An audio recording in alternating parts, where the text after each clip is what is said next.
இந்த பகுதியில் நம்ம நிறைய பரிகார முறைகள், பரிகார தலங்கள், ஆன்மீக கேள்வி பதில்கள், ஆன்மீக சந்தேகங்கள், என்ன பிரச்சனைக்கு என்ன மாதிரி வழிபாடு பண்ணணும்னு தொடர்ந்து பார்த்துக்கிட்டு இருக்கோம். இன்னைக்கு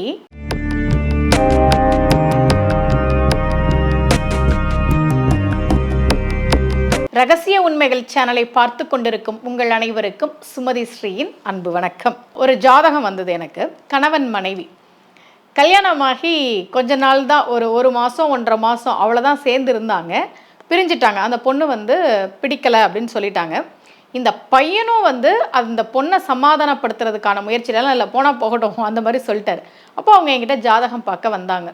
இந்த மாதிரி நிறைய பார்த்துருக்குறோம். நான் என்னோடய பதிவுகள்லேயே நான் சொல்லியிருக்கேன். கல்யாணமாகி 1 மாதம் 2 மாதம் 6 மாதம் அதுக்குள்ளே சண்டை வந்துடுது, பிரிவினை வந்துருச்சு, அதுக்கு என்ன பரிகாரங்கள், இது எல்லாமே நான் உங்களுக்கு சொல்லியிருக்கேன் இல்லையா? அப்போ நான் ஜாதகம் பார்த்தப்போ அந்த பையனுக்கு கண்டக சனி நடந்துட்டு இருந்தது. அந்த பொண்ணுக்கு 8ஆம் அதிபதியினுடைய புத்தி நடந்துட்டு இருந்தது. அப்போ கண்டக சனி, அஷ்டம சனிலாம் நடந்தால் அந்த காலகட்டத்தில் திருமணம் செய்யக்கூடாதுன்னா அப்படிலாம் கிடையாது. அவங்களோட தசா புத்தியை நம்ம பார்க்கணும். யோக தசை எப்படி இருக்குது, யோக தசையாக இருக்கா அப்படின்றத பார்க்கணும். அதே மாதிரி கோச்சாரத்தில் லக்னாதிபதியோட நிலையை பார்க்கணும். இப்போ நான் இதுக்கு முன்னாடி பதிவுகளில் நான் சொல்லியிருந்தேன். இப்போ கோச்சாரத்தில் புதன் ராகு பிடியில் இருக்குது, செவ்வாய் ராகு பிடியில் இருக்குது. இந்த மாதிரிலாம் நான் கோச்சாரத்தில் அந்த கிரகங்கள் எப்படி இருக்குதுன்னு நான் சொல்லியிருந்தேன் இல்லையா? அந்த மாதிரி கோச்சாரத்தில் லக்னாதிபதி எப்படி இருக்குது, இது எல்லாமே நம்ம பார்த்து தான் நம்ம முகூர்த்தம்லாம் குறிப்போம். அப்போ கண்டக சனி, அஷ்டம சனியில் திருமணம் பண்ணக்கூடாதுன்னா அப்படியெல்லாம் கிடையாது. ஆனால் அந்த ஜாதகம் அந்த சமயத்தில் அந்த மாப்பிள்ளைக்கு, பையனுக்கு கண்டக சனி நடந்துட்டு இருந்தது. வழக்கமாக கண்டக சனினா என்ன? திருமண விஷயங்களில், திருமண உறவுகளில் ஒரு மனக்கசப்பை, பிரச்சனையை நாம் சந்திக்கக்கூடிய ஒரு காலகட்டமாக இருக்கும் இல்லையா? அந்த பொண்ணுக்கு 8ஆம் அதிபதியினுடைய புத்தி நடந்துட்டு இருந்தது.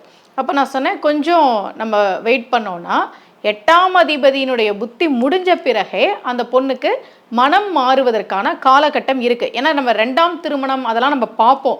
விவாகரத்துக்கு வாய்ப்பு இருக்கா, 2ஆம் திருமணத்துக்கு வாய்ப்பு இருக்கா, இதெல்லாமே பார்த்து தான் நம்ம பலன் சொல்லுவோம். அப்போது கொஞ்சம் நீங்கள் பொறுத்துருங்க, அவங்களே மனசு மாறுவாங்க அப்படின்ற மாதிரி நான் அவங்களுக்கு பலன் சொல்லியிருந்தேன். உங்கள் வீடுகளில் கூட யாருக்காவது இந்த மாதிரி கணவன் மனைவிக்குள்ளே பிரச்சனை, சண்டை, கல்யாணமாகி 2 மாதமாக 20 வருஷம் ஆகியும் சண்டை தான் நடந்துகிட்ருக்கு, எங்களுக்குள்ள ஒற்றுமையே இல்லை அப்படின்னா அவர்கள் ஒவ்வொரு நாளும் சொல்ல வேண்டிய ஒரு பதிகத்தை தான் இப்போ நான் உங்களுக்கு பரிகாரமாக சொல்ல போகிறேன். நான் சொல்கிறது எல்லாமே பொதுவான பரிகாரங்கள் தான். நீங்கள் உங்கள் ஜாதகத்தில் இப்போ நிலைமை எப்படி இருக்குது, என்னென்ன கிரகங்கள் எங்கே இருக்குன்றதை பார்த்து அதற்குரிய கோவில்களுக்கு போகணும். ஒருவேளை திருமண வாழ்க்கையில் பிரச்சனை, கணவன் மனைவி பிரிஞ்சிருக்கிறாங்கன்னா அவர்கள் பாராயணம் செய்ய வேண்டிய பதிகம் மாதர் பிறை கன்னி யானை மலையான் மகளோடும் பாடி போதொடு நீர் சுமந்தேத்தி புகுவார் அவர் பின் புகுவேன் யாதும் சுவடுபடாமல் ஐயாறு அடைகின்ற போது காதன் மட பிடியோடும் களிறு வருவன கண்டேன் கண்டேன் அவர் திருப்பாதம் கண்டறியாதன கண்டேன்.